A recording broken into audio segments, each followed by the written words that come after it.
কৃত্রিম বুদ্ধিমত্তার প্রতি মানুষের দিন দিন নির্ভরশীলতা বাড়ছে। হঠাৎ কোনো মাসআলা জানতে হলে এআইকে জিজ্ঞাসা করে তার উপর নির্ভর করে আমল করা যাবে কিনা? গুরুত্বপূর্ণ এবং সময়োপযোগী একটি প্রশ্ন। আর্টিফিশিয়াল ইন্টেলিজেন্স বা এআই এর ব্যবহার দিন দিন বাড়ছে। মানুষ ছোট বড় বিভিন্ন কাজ করতে গিয়ে এআই এর শরণাপন্ন হচ্ছে, এআইকে দিয়ে সে কাজগুলো করাচ্ছে, বিভিন্ন বিষয় জানার চেষ্টা করছে, ইনফরমেশনগুলো নেওয়ার চেষ্টা করছে। ঠিক একইভাবে মাসআলা মাসাইল জানার জন্য এআই এর শরণাপন্ন হওয়া এবং আর্টিফিশিয়াল ইন্টেলিজেন্সের মাধ্যমে মাসআলা মাসাইলের উত্তর নেওয়া, শরিয়ার দৃষ্টিকোণ জানার চেষ্টাও কেউ কেউ করে থাকতে পারেন। তো এ বিষয়ে শরিয়ার দৃষ্টিকোণ হলো যে আমরা যে কোনো ইলম অর্জন করব, যে কোনো জ্ঞান অর্জন করব, জেনারেল জ্ঞান যদি হয় তাহলে সেক্ষেত্রে এআই এর মাধ্যমে সেটি অর্জন করতে অসুবিধা নেই। এআই এর ব্যবহার অনেক বহুবিধ ব্যবহার করা যেতে পারে। এআই এর ব্যবহারের মাধ্যমে যদি আপনি শরিয়া বিরোধী কোনো কাজ করেন সেটা নিষিদ্ধ হবে, কিন্তু যখন সাধারণ কাজ করবেন সেটা অবশ্যই অনুমোদিত হবে।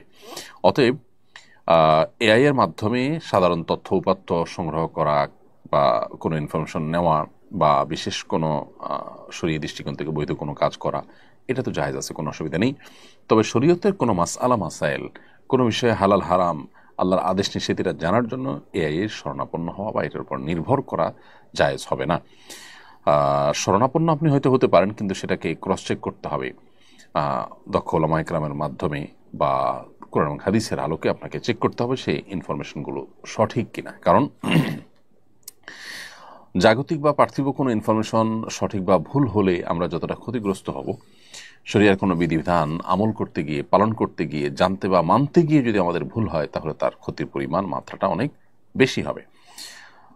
সুনানে দারমির একটি প্রসিদ্ধ হাদিস আমরা জানি, যেটি ইমাম মুহাম্মদ ইবনে সিরিন রাহিমাহুল্লাহর উক্তি। মূলত তিনি বলেছেন, ইন্না হাদাল ইলমা দীন ফানজুরু আম্মান তাখুযুনা দিয়ামাকুম। নিশ্চয়ই এই যে ইলম, হাদিসের ইলম, কোরআনের ইলম, এটি দিন, এটা দিনের অংশ। অতএব তোমাদের দিন কার কাছ থেকে গ্রহণ করছো সেটা তোমরা লক্ষ্য করবে। অর্থাৎ নির্ভরযোগ্য সূত্র ছাড়া দিন গ্রহণ করা যাবে না।